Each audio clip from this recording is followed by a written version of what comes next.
You are watching or listening to the Good Morning Gwinnett Show, hosted by Audrey Bell Kearney, bringing you your daily dose of business and technology to educate, empower, and inspire small business owners. Be sure to subscribe to the show today.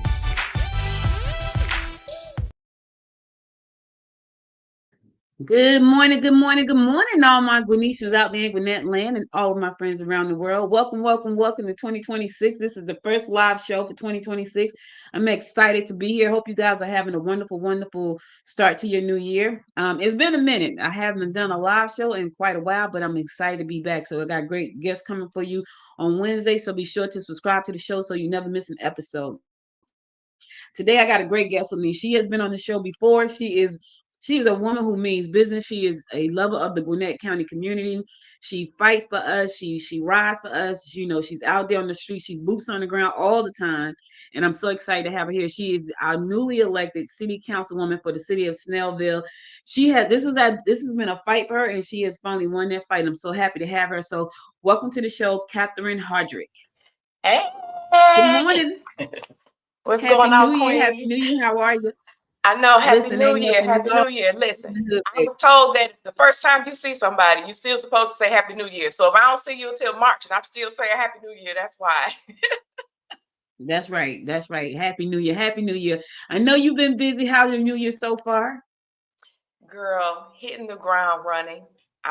It has been hitting the ground running and actually learning how to truly prioritize myself and making sure Mhm. that I'm available for everyone and doing that in a way that I can still protect my well-being and my mental health. Because I'm a mental health advocate and it's real important for me to do that. And now I'm in a space where um, I'm in the public eye and I need to be able to create boundaries for myself so that I Yeah. can be effective when I'm out here still doing the things in the community. So it's been I good. think It's a that's the learning theme for experience. this year. I think the theme for this year is boundaries. I think, especially for, I don't know about you, Kat, but that's how I feel. I feel like I'm at a place in my life where I definitely have to set boundaries and protect my peace. Mhm. Because people, things, life just sometimes it just jumps in there. And if you're not protecting yourself, you can get swallowed up and become a part of this whirlwind of just a hamster wheel of just stuff going on all the time. So I totally get that. So you've been a resident for Snellville for 25 years. And why? Why Snellville? And why are you still there? Why you love it? See, here you go. I love Snellville because I moved here because of the schools. I'm originally from Detroit, transferred from Chicago, Mhm. working for one of the big three accounting firms, and we relocated to Atlanta. And I lived in DeKalb when I first moved here. But looking for the schools because I have three children, three adult children now, but at the time small. And Gwinnett was a great place to be to raise a family. You know, Snellville was that bedroom community where you really and truly got to know your neighbors and, kids running around playing. I mean, I remember the day when we moved in, girl, people were coming, these kids was coming helping taking stuff off the truck. And my son talking about some, Ma, look at my new friends. I'm like, boy, we don't know them people. They could be stealing stuff off the truck. But it really was like welcome to the community, and it was pretty cool, and it's been friendly ever since then. And so I love the community in which I live in. I truly know my neighbors. I truly have a relationship. It's beyond just the kids where you a mom, people don't know your name, they just know your kid's name. You so and so's Yeah. mama, you John's mama, you Ray Ray's mama, you don't have a Yeah. name, you just somebody's mama. And with that, it just grew and it felt home to me because, I grew up in a village. I'm from Detroit, even though people say, oh, Detroit people mean or whatever the stereotypes. We're a loving city. I grew up in a community where everybody knew everybody looked out for one another. Yeah. And your children, as long as you were in front of an adult, you were that adult's responsibility until your mama or your daddy got there. And in Snellville, that's how we were. My neighbor would watch my daughter because I worked every day like everybody else. You have 2 and 3 jobs. You're in this Atlanta traffic. It takes you 2 hours just to get home. Literally, I spent like 4 hours on the road. And I know millions of people can relate to that. You live anywhere in a big city, you in the car one way 2 hours. And don't let it be an accident. This is just without an accident. This is just normal, customary things. You have to leave. I literally have to leave my house at 6 in the morning. So we had to have a village so my kids wouldn't be at home by themselves or whatnot. But that's what really made me stay. And, the other thing that really made me grind in deeper is seeing the changes that said, yeah, I could pack up my family and leave and go to another district and go to another city or even go to another state. But I made that choice as a family to say, no, we love it here. We've made home here, and we're going to stand up and work. And I don't like to use the word fight, because every time you use the word fight, you think it's some type of contentious, but it's just standing up for, your morals, your values, the environment that you created. And that's what I want to stand up for and make sure that it stays that way, while respecting growth. Because I'm not saying stay in the past, so don't get that confused. You know what I'm saying? Yeah, absolutely. Mm-hmm. I love when you say respect and growth, because right now I've been in Gwinnett. This is gonna be my 14th, what's this, 13th year. Oh, wow. And I love it here too. I love it as well. I was born in Georgia. I was born in Oh, really? Albany, Georgia, but I was raised in Jersey. So I spent most of my time in Jersey. So shout out to all my friends in New Jersey, which I Okay. have a lot that I love, Mhm. because I spent most of my life there. Right. But moving here, it was crazy, Cat, because I remember when I first moved there, I felt like I had the best of both worlds, because I was partly in the country, which is 2 miles up the road, right? Because I felt Right. like I was in the country because there was horses and cows and stuff. And Mhm. then you go up to the road, and now you had like all the main stores. That's not the case anymore. There are Uh-huh. no, the horses are pretty much gone. It's like one house that has horses because all of the development. So as Mhm. we see how the growth has grown here in Gwinnett County, especially I look Snellville over in the town green. It's beautiful over there. Town in the Mhm. It Grove. is. It's beautiful. What's your Mhm. thoughts on that? Because I hear people who are just not happy a lot of times because they don't like the growth. They don't want change. And change is inevitable, So when you're out there and you're talking to people, what are they saying about the growth and the traffic? Let me tell you something. I live off New Hope Road. Yeah. New Hope Road used to be the back road. Right. Now Right. you be Right. sitting on New Hope Road for 45 minutes. It is crazy how things have Yeah. changed. It's not the back road anymore, it's a main road. So when you're out there and you're talking to people, what are they saying about the growth? I'm glad you asked that question, girl, because it is a hot topic. Okay. Shout out to our girl who started the Hot Topics. What's her name? In New York, that started the Hot Topics series on her talk show. It is a Wendy. very, yeah, Wendy. It is a very hot topic. It's a mixed bag. And you get, no, I don't like it, like what you're saying, because people look at the traffic that it brings. But when you really dial back, the traffic was already here before the Grove, right? The Grove, the apartments that are there now, I think are just over 200 some odd units, 300 units, somewhere in that. People can look it up to verify. But we already had thousands of cars on 124. You understand what I'm saying? And people are going through before the apartments. All right. So that's one thing. People think, well, the apartments, it has added 200 cars plus, right? You can't deny It that. has. It has, but we're not the only place that's developing. You know what I'm saying? Yeah, And yeah. everybody around us is developing. All of the neighbors, you got 17 cities in Gwinnett County alone. Gwinnett County is now, if not the largest, I know it used to be the second largest, and now I think it's the largest in the county right now. And I believe it's the most diverse in the state, if not the nation. So you got to think about, it's not just Snellville that's growing, that's adding to that traffic that's on 124. But the other side of that is people love the fact that they have these new beautiful apartments that they can live in, that they can stay right in the city of Snellville, and people want to live here. People do want to raise their children here, excuse me, for the same reasons I came.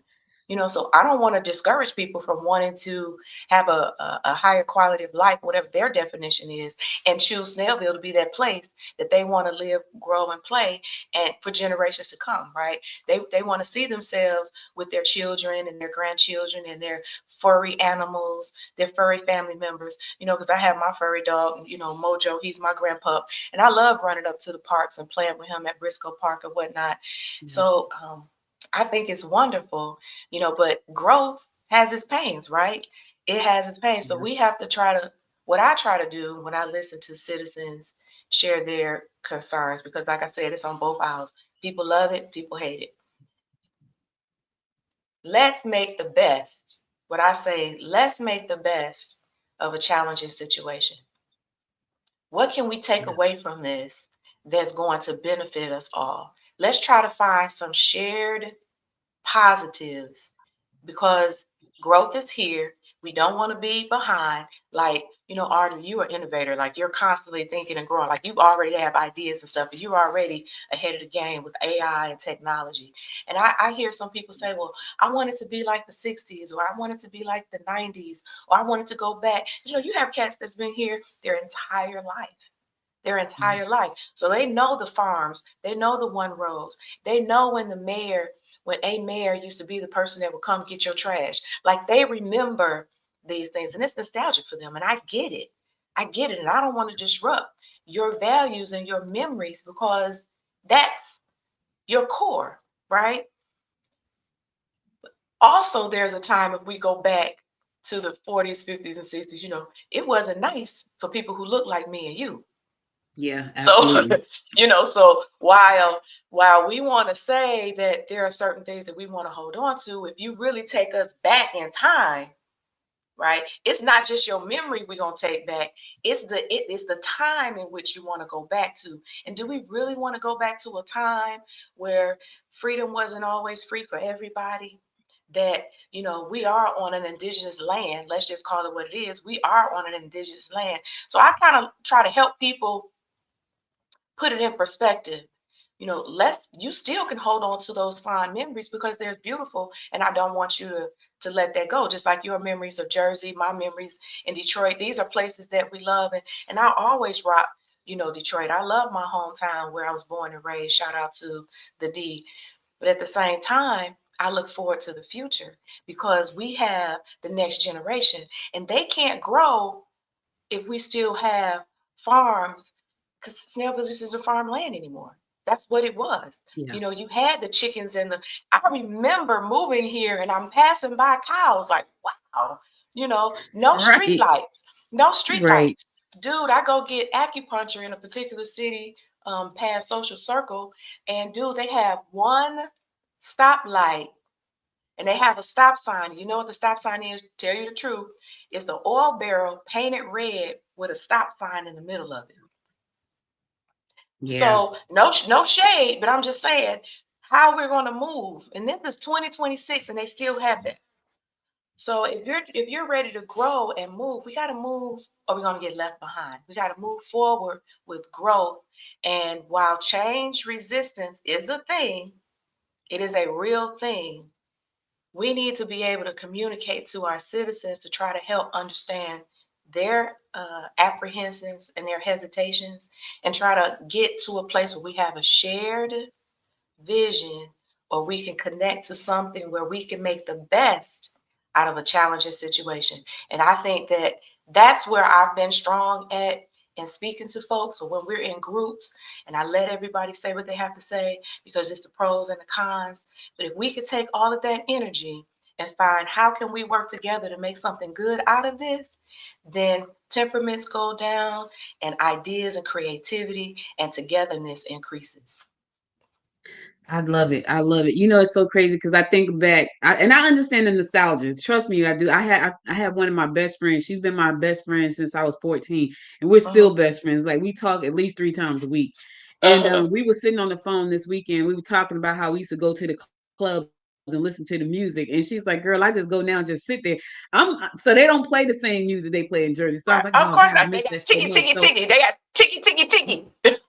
yeah, yeah. So I miss that. I miss that so much, Cat. I'm living in the past a lot of times because I just sit down and I think about all the fun I had back in the day, right? Back in the day. Mm-hmm. But here's the thing: I've moved on, and time is moving fast, and it's not waiting for us, and we have to adapt. And I want to go back to something you said. You said there are no farms. There can be farms, but you have to figure out Oh how yeah, to farm the way you can farm today. Like, there can be absolutely. farms. Like, my husband and I was watching a show think it was yesterday or day before yesterday, and there was a woman who had a vertical farm. Like you can Yeah, still farm, but there's absolutely. different ways of farming. You don't have to get out there and till the ground by yourself and pull the cow and let the cow pull it. You don't have to That's do that right. anymore. And that's what you still want, then do that. But you have to find a way to adapt to new way. And it's better. It's way better because the technology Yes, and the tools are way better. So it's way better. And so absolutely. that And I get it. I totally get it because I'm right here on New Hope. If you had drove down New Hope in 2013 when I moved here, people would say you live in the country, and I was like, I love every mhm, second of it. Literally right, 2 miles up was everything else. But correct. now it's a gas station on the corner by my house. It's brand new. I'm like, That, as close as it's one exit up the street, a super uh, center, like literally across. It's crazy, but that's the yeah, growth, and so we can't change that. It's gonna happen with or without our consent. It's right. gonna happen. And let me add to the ag part because Georgia's number one. I just had a meeting or was invited by State Rep Doreen Carter. She had a ag meeting with the Georgia Commission of Agriculture, and I met farmers and everything. So you're absolutely right. And it is a organic farm. Rockdale Organic Farm, and they help you if you want to learn how to farm. So you're absolutely right. You can still do that. And I would love to learn how to grow my own produce and then be able to feed my family, feed the animals, and then feed my neighbors because that's how, communities grow. So you're absolutely right. Where there is a will, there is a way. And we have better technology that you can do it safer. You can protect our soil. You can have less carbon footprint. And then you can have healthier, nutritional dense food because I'm all about health and wellness. Absolutely, sister. When you said that part, you said a lot. You can have the because right now we don't know what the freak we eating. We just don't know. We eat, but we don't know what we're eating. They tell us what it is, and then you go and you look at this. I don't even want to get into that's a whole new conversation. I Yeah, want that's you a to whole nother explain a little bit podcast. about how. Yeah, that's a whole nother show, y'all. And Yeah. maybe I bring on a food nutritionist so they can talk about like really what the heck are we eating. Yeah, Um, and get I the want to talk. Commissioner of Agriculture out there too. That would be great. I would love to get that person. So if you can give me that contact, I'll surely reach out. This year, I'm going to really use this platform to shine a spotlight on what people are doing here in Gwinnett County and around the state of Georgia and the world because we need to know. We need to be in the know for what we need to know. Right. A Absolutely lot of facts. times we sit on TikTok and Facebook and we just scrolling. And I be trying to stay politically correct here because sometimes I can be a little potty mouth. But uh yeah, I'm trying. I'm trying, y'all. Bear with me. We get okay. Let me digress. Let me go where I was going to go. So, Kat, explain your position as a councilwoman because I remember when Austin was councilman for Lawrenceville, which is where I live. Um, I'm always for those of you who don't know, you see me for the very first time. I'm the president of the Gwinnett Women's Chamber of Commerce. I'm all about business. I'm an entrepreneur for the last 28 years and will be one until they put me in the box and get me out of here. I will be her Facts. for the rest of my life. And I'm a fighter for entrepreneurs and small businesses. So that's what I love. It brings me a lot of joy. I'm passionate about that. So that's really important to me. When Austin was the councilman for Lawrenceville, I said to him, "Hey, small businesses need support. Small businesses need help." And he's like, "Yeah, there is really not a lot. There's really not a lot." And I said to him, "Wow, why?" And we didn't go into a deep conversation, but in this position where you sit, and I know you and I have had this a brief conversation before, what exactly does a council person do in your position? And then how does that relate to small businesses and entrepreneurs and people who are trying to come in here? Because this is going to sound cliche, but small business they really are the engine that make the United States pump, right? I get it. Yeah, We got the big dogs, but when you look at the very bottom, it's the small businesses, and if they're not pumping, the engine is stalling. correct. You're absolutely right. You're absolutely right. So first, the role of a council member is we're like the legislative body. So you have a strong mayor and a weak mayor model. Strong mayor, hence the word, the mayor runs everything. Weak mayor, your city manager runs everything. So Snellville operates where our city manager is the basically CEO and operator of our city and handles everything from staffing to getting our budget and everything, right? But what we do as a mayor and council, we approve budgets and legislation. That's it. We don't do anything with the day-to-day operation. We are a body that legislative, just like you have in our government and civics. And that's basically what we do.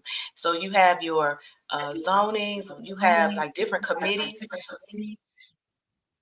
You have different committees that take over, like you have planning and zoning committees, downtown development authority committees, appeal committees. You have a list of committees. You can go out to snellville.org and you can see all the different committees that we have. And there are volunteer roles. So anyone in the community in the city limits of Snellville, you can apply for those roles and be a part of the boards. And I encourage you to do that so you can get more involved and see how things are done on that side. Because when a developer comes in and they sit in and place an application with our planning department, because it goes through them, and then that staff, they have a criteria that they have to go through, and they have to meet the criteria. It goes through our planning commission board, which is made up of volunteers.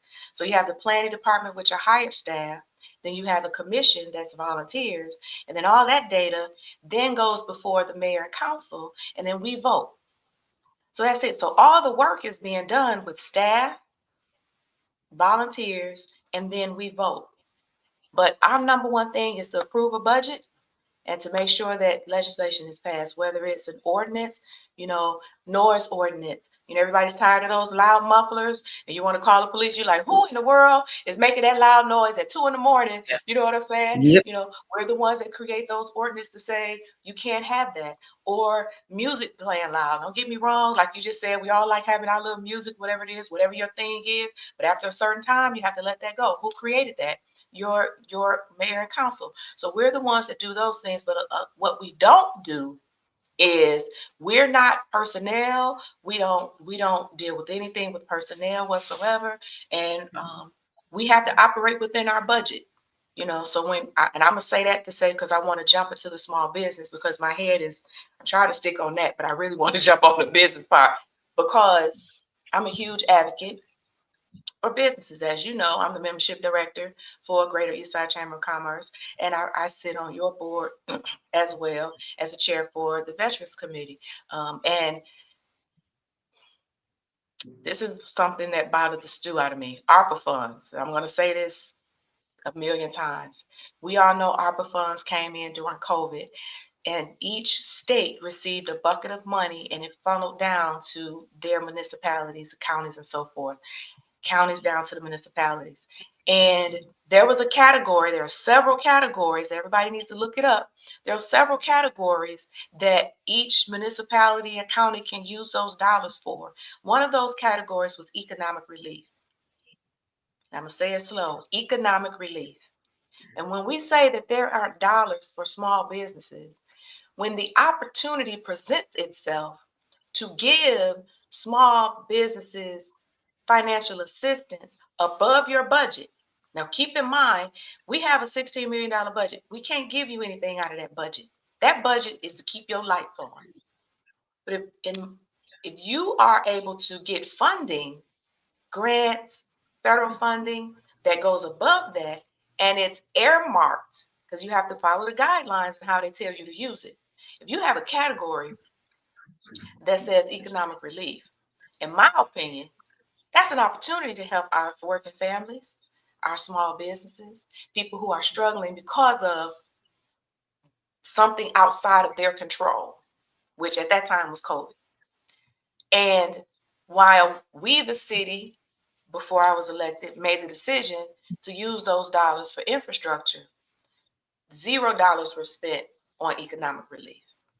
And that's something that I would like to see change. I don't care if it was $100. I don't care if it was $50.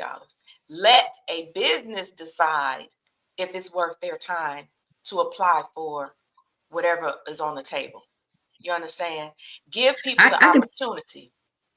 I could tell you right now, during COVID, we had so many businesses that go out of business.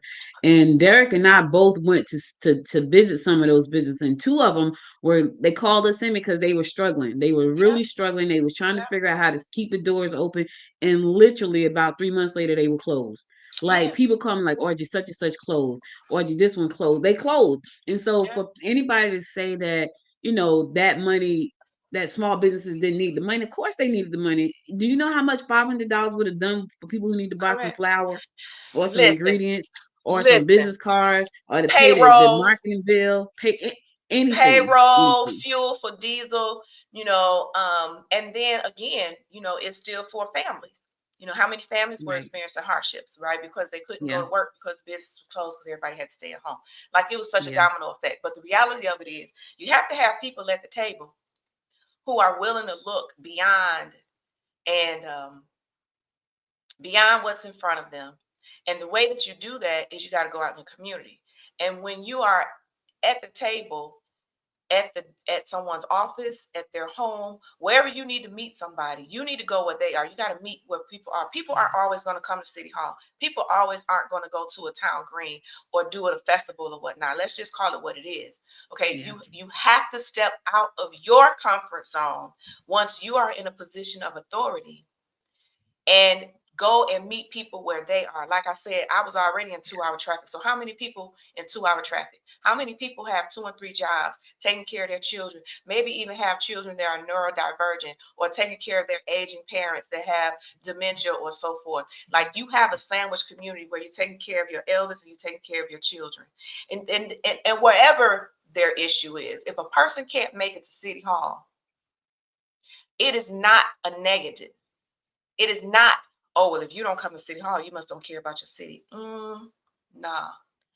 It means you have a lot more work to do to go meet as many people as you can of those 22,000 citizens that live in Snellville to get your message across and to find out what they need and to transition. One of the things that I have been doing, and you know this, I've been in a community for a long time, pacing the pavement. So now I have something called the catwalk, where I'm going to continue to pace the pavement and come into your community. We've talked to thousands of people, and me myself, that my personally, like my campaign team during the race, we talked to thousands of people. But me personally, I've talked to thousands of people, sat on couches, front porches. I've even had a dog pee on me, right? I mean, I'm out here doing these things, right? Kissing babies, shaking hands. And because I care, I truly care. Yeah. And I'm not going to stop doing that. And I ask people, my email is on there, chardrick@snellville.org. If you want me to come into your community, of course, I would love more people than one, but I'm okay with one-on-one. I'm not intimidated Yeah. or I'm going to turn that down because it's more of you than it is of me. But if we can do things where we can organize and get people to be together, sitting in neighborhood. I was at before the holidays at a neighborhood like holiday party that the neighborhood invited me to come to. We had so much fun, and just to talk about what's your ideas, what are your solutions, what is your vision for Snellville, how do you want to see the city develop and grow for generations to come when we all are in the ashes, when we're all dust. What legacy do you want to leave behind for the city of Snellville? And that it's important for us to do that. And not only the residents, but the business leaders. We need to talk to them because you got 3 buckets that make up our revenue: hotel, motel tax, property tax, and sales tax. How are we going to, and this is how I talk to, you want to say something? Yeah, I just want to say this because this is important. So you've been out there talking to people. People are telling you how they're feeling about certain things, and one of the Yep. things that you have said is that residents feel like the Grove Center didn't benefit them. It didn't benefit them. It benefited the big players, the major players. So Right. when you hear these conversations and you take them back, like they're saying that they feel like the business owners are saying they feel ignored, and you hear these conversations because you're out there knocking doors, talking to people, sitting down in the living room having dogs pee on you. When you hear those conversations, what kind of solutions are there, right? Because you're one person, Yep. and this is a machine. Gwinnett is a Yep. machine. It's a, Yep. it's a It is. machine, and you're just one cog in the machine. What do you say to those people? Like, what kind of reassurance can you give them? Because, like you said, you only have a limited role, Yep. right? Your role is limited as to what you can do. So when you hear these type of conversations and people are so upset and they're saying they don't care about us over here, they don't care about the businesses, they didn't give us any money, we didn't get to be a part of this development, we didn't get any contracts, the same people get the same contracts. Yeah. I've heard Oh, it all, just like you, yep. Kat. I've heard Yep. it all. In the role that you have right now, And it's crazy because you hear the same people say these, you hear the same story over and over again, right? From And you different want to people. You help hear the same story from from different from people. different Make people, sure that that's clear. definitely different.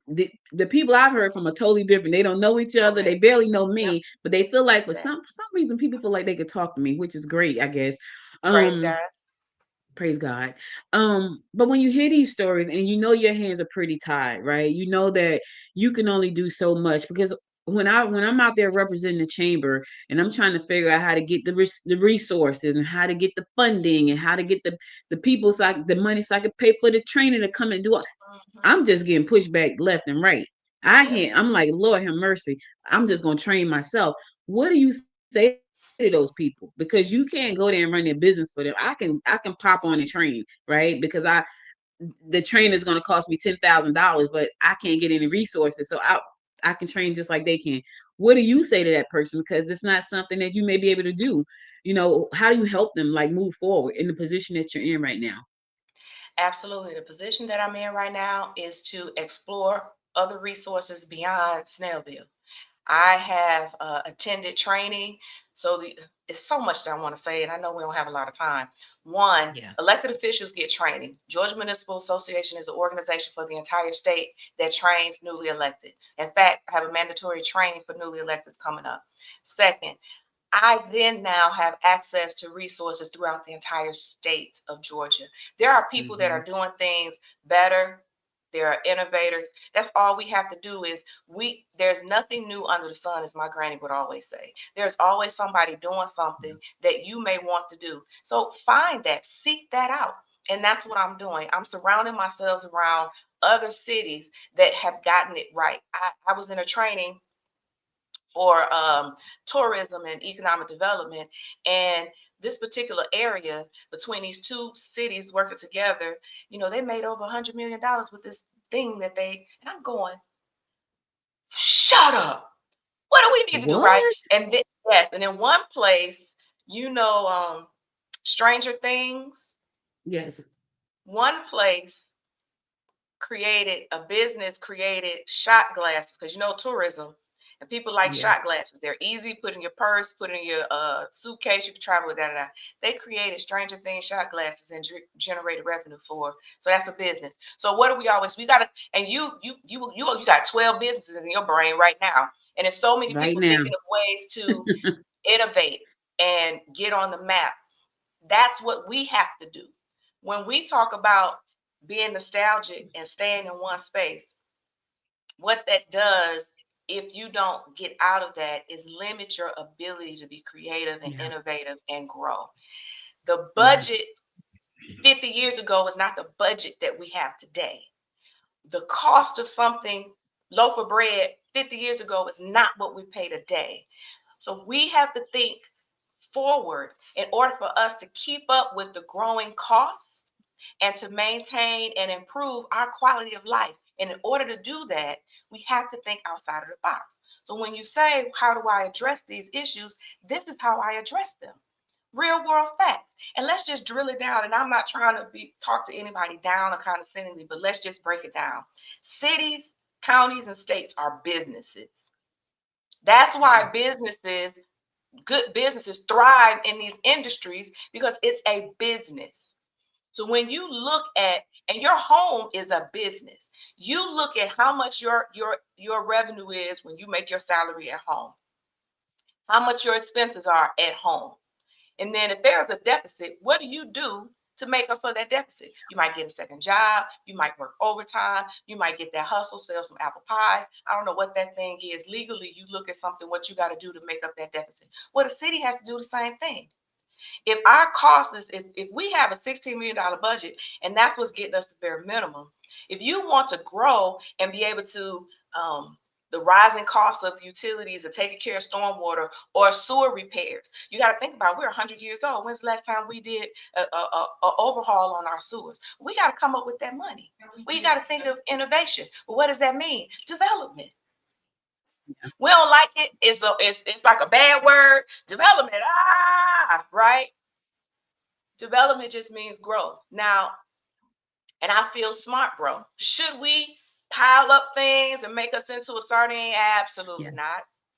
That's not what I'm saying. That's not what the citizens voted for me here for. No, ma'am, I'm not saying that at all.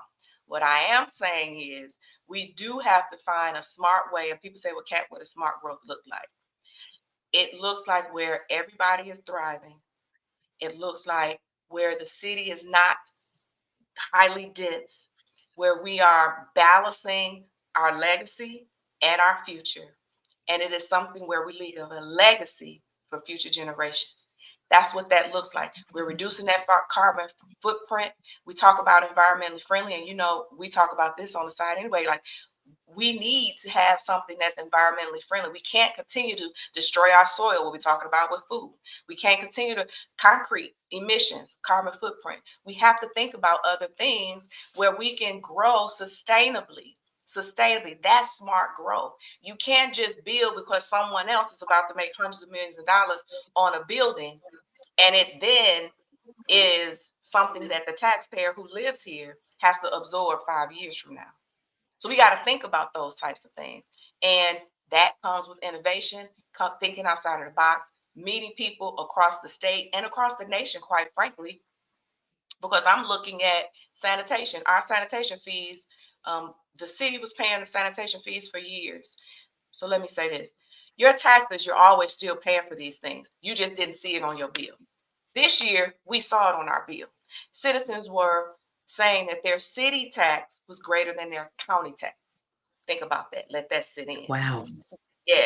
Yeah. We Right. had people saying it was like $900 for Snellville city taxes on their bill. And yes, girl. And then if you had a business, yeah, girl, it was something. And it brought tears to my eyes because people, particularly our seniors who are on a fixed income, they've worked their years, they poured into our nation, they did their part, and now in their season years where they're chilling and relaxing as they should, now they get this big bill. And so two things went bonkers.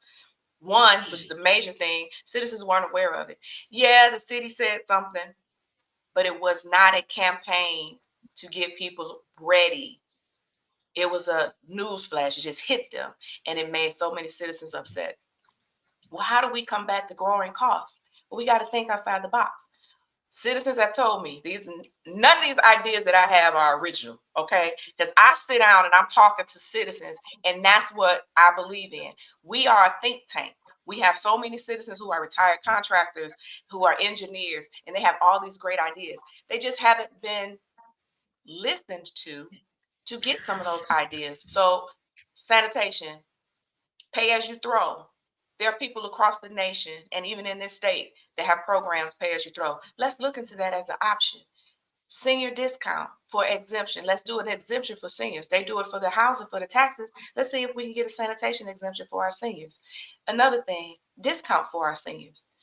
Maybe let's consider that. There are other parts in the world, in the United States specifically, that are doing these things. Let's consider that for us. Is that a viable option? I don't know. We got to do the research and find out. But we can't just say, here's the new increase. Let's just go with it. Here's the new increase. Let's just go with it. Let's take a pause. Are we going to think outside of the box and try to find a way to ease this burden on our seniors? And then lastly, when you do have that, if we are able to implement some type of a discount program, pay as you throw, exemptions or discounts, how are you going to fund it? So that's the thing. When I'm sitting down talking to citizens, I'm like, okay, this burden, I think it was a $240 increase in your taxes. Now we have to pay that. If I take that away, who's going to pay for it? We got 3 buckets: hotel, motel, property tax, sales tax. Can't touch hotel, motel tax. That's earmarked. Property tax, do you want your property tax to go up? Heck no. Nobody wants their property tax to go up. So it's sales tax. Well, how do we increase sales? People, traffic. No, I don't want traffic. Okay, well, that means you must want your property tax to go up. No. Okay. So when you start having these conversations and putting in real, like you have to make it realistic. We can't just keep saying prices are going to go up. We just have to stick with it. What we have to do is analyze it, find out what's the best approach that we can make this digestible, and we can create a process that can help generate revenue increase businesses and help protect our citizens so that they're not shouldering the burden of what's happening. And don't forget, renters pay taxes, businesses pay taxes. So I don't want people to think just homeowners pay taxes. Renters pay taxes. And that's another thing. People don't want renters. I think that that's, for me, for Kat Hardrick, the citizen and a taxpayer. I used to be a renter. Now I'm a homeowner. I don't see anything wrong with renters. But for some reason, the term renter has become weaponized, like that's a bad thing. And I think what truly is the bad, not truly the bad thing, I think what people are really saying is the apartments and the added traffic and the taking away from a single family home to an apartment is what people are resistant to. And when you talk to folks and you have a common conversation, that's ultimately what they're saying. But for some reason, people are starting to say, well, renters don't pay taxes. Yeah, they do. When you live in a county, in a state, and city, trust me, everybody paying taxes. Ain't nobody getting away from paying taxes. You can believe that. So let me ask you this, Kat, because I hear this a lot when I'm outside talking to people. Citizens have concerns, right? They want to get those concerns out there. They may show up to a couple of meetings. Do you think they do enough though as citizens to keep pushing the concern forward? Because what I find is that, just like you said, you don't want your taxes to go, but you don't want the traffic. So there's got to be some give somewhere, right? Correct. You want money for your business, but you don't want to innovate because you're Correct. afraid of this, afraid of that. So, and I say this all the time. If you listen to this show or watch the show before, I commend any elected official. I commend you because the kind of work that you're out there doing a lot of time is thankless. Like people just find fault with everything you do. And I get approached at least once a year about running for something. I'm like, absolutely not.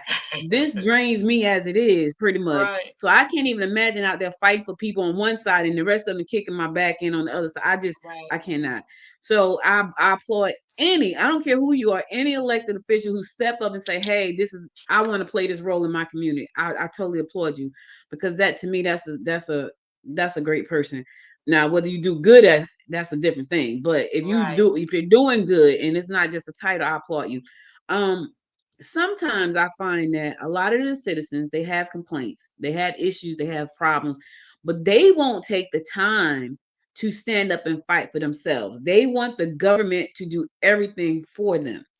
And when I look at, like, when are you going to kind of like step up and say, hey, I want, because here's the thing, Kat, you're out there boots on the ground fighting for them, right?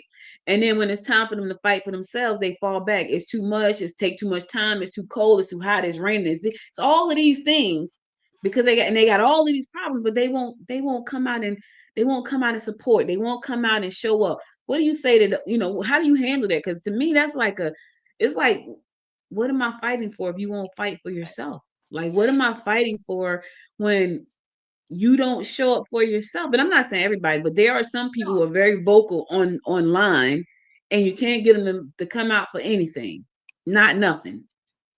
Facts. So two things. One, it is a thankless job, but what I focus on is the issue. I'm not here to be liked, and I go to sleep every night not caring about who don't like me. Because my granny would always say, people either don't know or don't care how you feel about them. So you don't pay me enough to take up real estate True. up in here, okay? And another saying that is a T-shirt worthy: if you costing me my peace, you too expensive. Okay, so this work right. I do is because I believe in socioeconomic justice. I believe that every single person should have a fair shot of doing whatever their heart desire is legally, right? And in this space, I'm not looking for someone to, that a girl. I'm looking to make sure that the laws are followed. First of all, the laws are equitable, not disenfranchising folks, that they are applied consistently and they're done with respect, period. If we do more of that, then we'll have less of people feeling that their voices aren't heard, that they don't have a seat at the table, because people feel it every day. When you go to work and you're getting, people who look like me get paid less than somebody who don't look like me, that's a problem. I can't get a job to pay for my rent because I'm getting paid less than a person who is a white female or Caucasian female, and I'm an African American female, or that Caucasian female is getting less than a Caucasian male. We have to start fighting for things that are going to make the playing field equal. Then people may say, okay, I can woosah.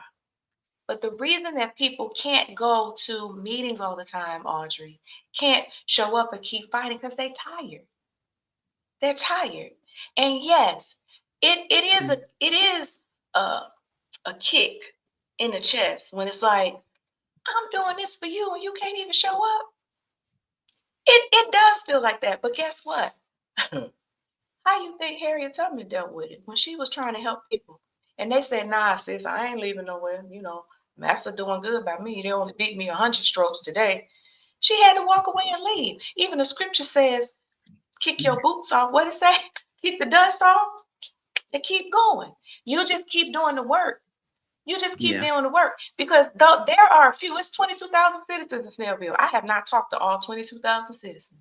But if I've come across a handful that says, this thing here is what I want to happen. I want this to happen. Okay, show up. And then they're absent and they don't show up. I keep moving. In fact, it was said to me, exactly what you're saying is, when you go to people, and elected officials shared their personal story, you go to people, you ask for their input, and then they'll say, that's what I elected you for. So you don't go to that person anymore, right? My response to that is, you still got 22,000 citizens. If Audrey, you're one of my constituents, you're not, you live in Lawrenceville, but if you are, I come to you, you're a real advocate about small businesses. We have an opportunity to have a meeting. We're going to go to the Capitol. We're going to go to the commissioners. We need a presence. We need people to come up and show up so we can go ahead and advocate. They got an opportunity to get, this is all hypothetical, family, got an opportunity to get $5 million, but I need to get, 10,000 signatures. I need everybody to show up. And it's squeaky wheel, crickets. Nobody shows up. That's not going to stop me from doing what I got to do, because you're one person of the bigger picture. And if we allow the voices that are just the chatter to scream louder than the outcome, which is the solutions to problems that we're trying to achieve, then why are we in the streets doing what we're doing? You need to move over and let somebody else take your space in the journey of moving things forward in socio-economic justice. You need to scoot over and let somebody else do it and find another space in the movement for you. Maybe you need to be behind the scenes, because it's not easy and it's not going to get any easier. But you have to continue to just do the work, and because you'll find other people who are willing to step up and do that. But I just try to encourage people that your voice is still valuable. Your thoughts and ideas are still have a seat at the table. And when you have time, I would love to hear from you. I can tell you this, and you said that so eloquently. Know your place, know your role, know who you are, because I know who I am. And I tell my daughter and them laugh at me all the time, because my husband, he wants me to be in the politics. I was like, bruh, I'll be up there embarrassing you on TikTok, because I'm not polished like that for politics. And so I know myself, Kat. I know my role. So, walking up to me talking trash, that's not gonna be a good look for you. You know what I'm saying? So know yourself, know your role, know who you are. And someone told me at a breakfast last month, or they probably need somebody like you. No, they don't. They don't need me. I know my role. I'm fighting for small businesses. That's the fight I'll fight, because I know Audrey and I know what I'm good at, and I know that if I can't get a seat at the table, guess what she gonna do? Guess what Audrey gonna do? I challenge everybody, because there are so many people that I've talked to, at least over a dozen, that has said to me similar to what you're talking about.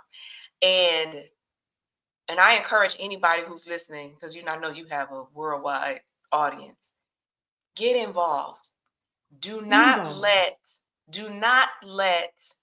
your narrative of yourself of not being polished, not being politically correct, saying something that might be off the cuff, don't let that stop you.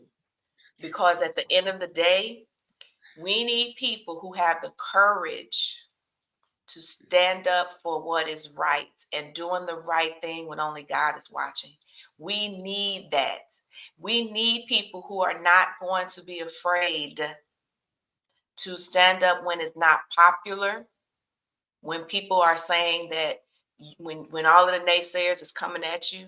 We need people who are going to do that, because it isn't easy. It's not.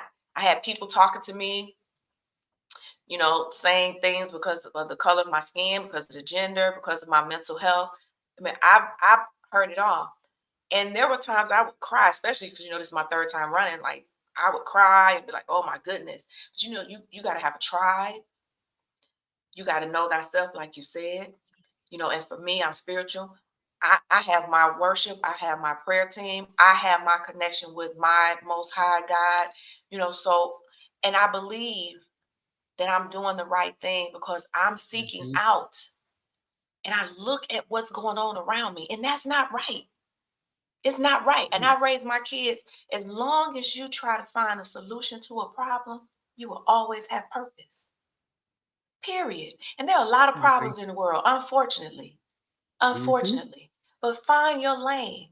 And maybe your ability to articulate, and it may be colorful. You might throw in some words, you find your lane, because I'm sure that it's a spot for that. Look. Let me tell you something. The one thing I know is my lane. My lane is fighting for small businesses. That's my lane. I know that. Yeah, like, I'm working on an initiative absolutely. right now that can be implemented across the United States, not just here in Gwinnett County, but across the United States. And it's a big initiative. And it's going to take, I'm going to have to be boots on the ground. I'm going to have to probably get my back kicked in. But for that cat, that's my lane. I'll fight for that. That's my lane. And I know that it's not only going to benefit our community, but communities across the nation, because we need it. And nobody is, in my opinion, and all the research I've done, and I've done a lot, and you and I were supposed to have a meeting about it. I've done a lot. It's just not being done. And if it's being done, it's not being done correctly because nobody's talking about it. So I that's the one thing about me. I know what I'm passionate about. I know what my strengths are. And fighting for small businesses, fighting for women in business, that's what I'm passionate about. That's my strength.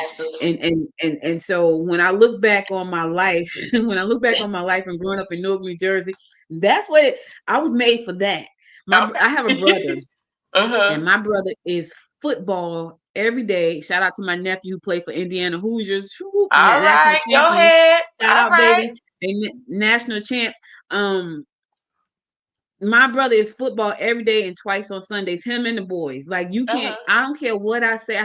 So they called me the other day, and I know this totally off topic, y'all, but I just want to say this real quick. Kat, they called me, my brother called me. He was in Miami for the game because my nephew plays for Indiana. So he was in Miami. He's like, it's so nice down here. The weather's so beautiful.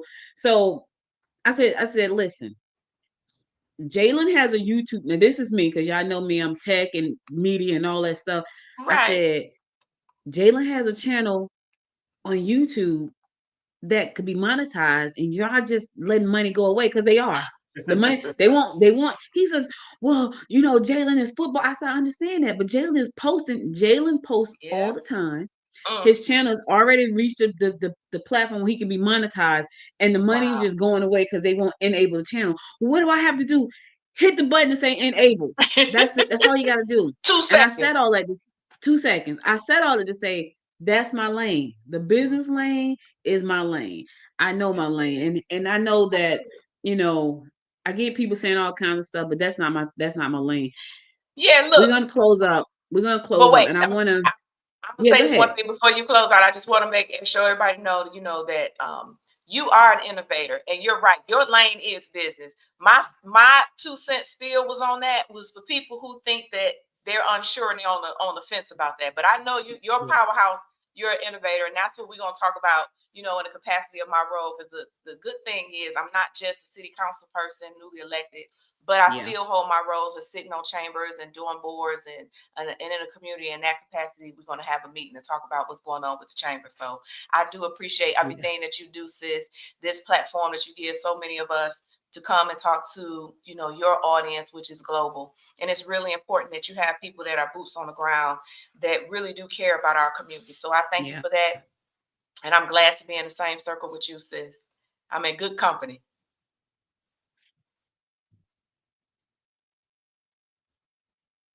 Listen, thank you for the work that you do. Thank you for not giving up, because you ran 3 times and you found the third time is a charm, baby. And I appreciate you doing that.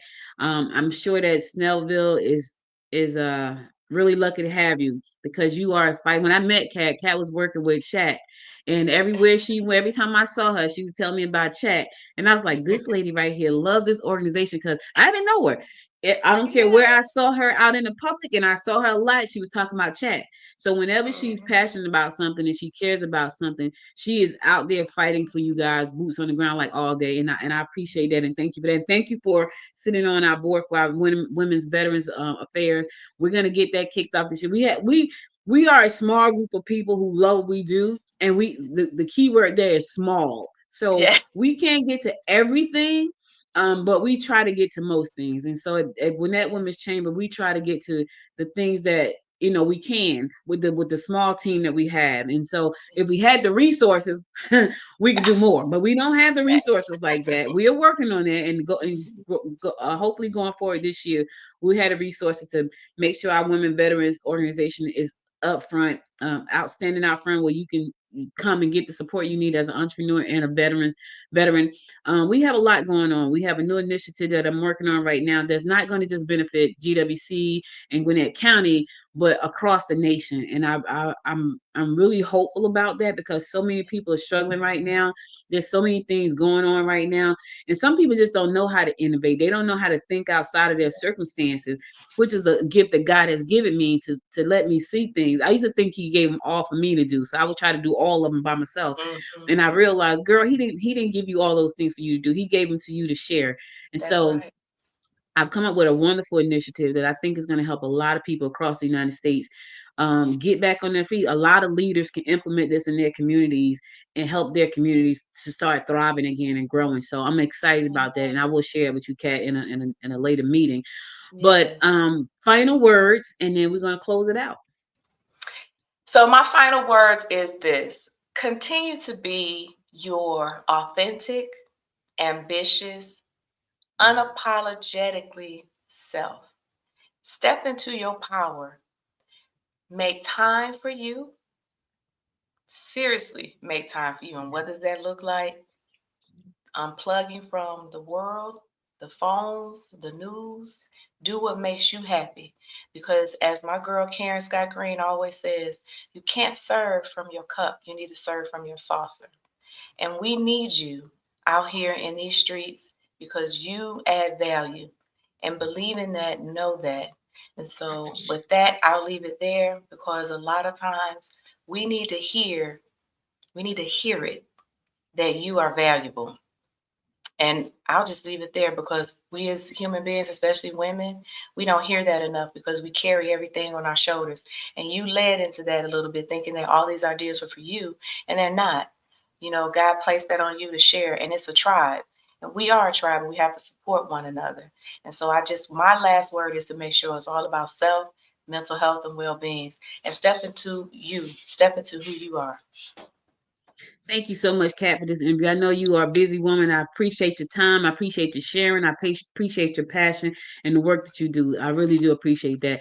Hey, listen, guys, I hope you enjoyed this interview. I got another interview next week. Brenda Lopez is going to be my guest next week. She is running for office again. So be sure to come on here. And listen, it's not all politicians all the time. It's just happened that I owe both of them interviews. So that's why they're my first two for this year. I got Baby Building Brains coming up in an episode 2, which is a fabulous organization for building baby brains. That's what it is, building baby brains. They're going to be on the show. I got entrepreneurs coming on the show talking to me about money and taxes and all that good stuff. I'm here I'm going to do what I'm supposed to do. And I thank you all for listening. Hey, listen, if you're in Gwinnett tonight, we're going to be doing wine and charcuterie downtown at Vintages, located at 152 East Croghan Street at 5 o'clock. So come and join us. It's free to attend. It's just networking. Let your hair down. There's Wine Down Wednesday. Come get some wine. I was there a couple of weeks ago. They had some really good Moscato. I'm a lightweight. So one glass of Moscato, I was pretty much done. But if you want to drink some wine, come out. Join us tonight. It's free. People like free cat. We say free, people show up. It's free, and the charcuterie is free. Now, we will tell you, if you don't get there on time, you may not get wine or charcuterie unless you buy it yourself. But if you get there on time, which is 5 o'clock, you have a chance to get some charcuterie. Bring your business cards. We're going to talk it out. We're going to have a good time. Let our hair down. Just relax. This is not a seminar. It's not a webinar. It's none of those things. It's Wind Down Wednesday because it's the middle of the week. It's hump day. You made it to the middle, so you are there. It's the MIDDLE, the middle. You have made it. The weekend is slowly approaching. It's coming soon. So thank you again. Go to GwinnettWomen'sChamber.com for more information about the chamber and how you can get involved. And guess what? You don't even have to live in the state of Gwinnett, the county, or the state of Georgia to be a part of our member. We just introduced a new membership. So if you live outside of the state and want to be a part of our family, we welcome you. We're all about small businesses and helping women grow and thrive. So join us, GwinnettWomen'sChamber.com. Thank you, Kat. Listen, next Wednesday, subscribe to the show so you never miss an episode. You can get to talk to Brenda Lopez. She'll be here, my guest next week. So join, subscribe, and share. Until next time, my friends, thank you again. Make it a great day. Bye, everybody. You've been watching or listening to the Good Morning Gwinnett Show, hosted by Audrey Bell Kearney, Monday through Thursday at 10 a.m. If you enjoyed this episode, subscribe to the show today and share it with your friends by going to www.goodmorninggwinnett.com.